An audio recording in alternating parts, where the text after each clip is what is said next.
Quelques centaines de sympathisants accueillent l'ex-président des États-Unis à son arrivée à Miami. Inculpé pour avoir conservé des documents confidentiels après son départ de la Maison-Blanche, Donald Trump doit comparaître ce mardi devant un tribunal fédéral de la ville. Il plaidera non coupable. Je dirai au président Trump que nous sommes des millions ici et que demain, vous allez voir, nous allons inonder Miami demain pour vous soutenir, Donald Trump. Nous sommes là pour le soutenir. Toute cette histoire n'est qu'une parodie. Ça n'a même pas de sens. Le système judiciaire ici est tellement corrompu, ce n'est même pas drôle.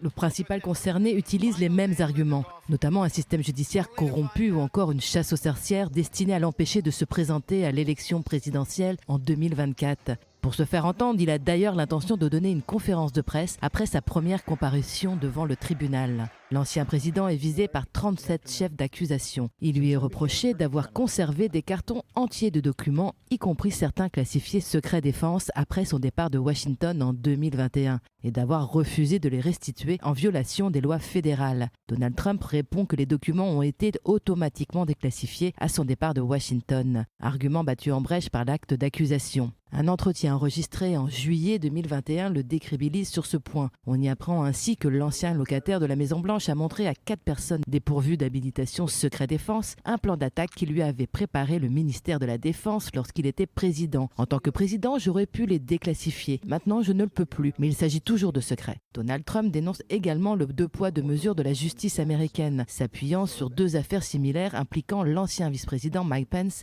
et Joe Biden. Tous deux ont également conservé des documents classifiés dans des lieux non autorisés et non sécurisés. Si Joe Biden est toujours visé par une enquête, aucune accusation criminelle ne sera portée contre Mike Pence. Pour l'accusé, c'est une preuve supplémentaire d'un acharnement judiciaire contre lui. S'il est reconnu coupable, celui qui se rêve à nouveau en président risque plusieurs dizaines d'années de prison avec sursis.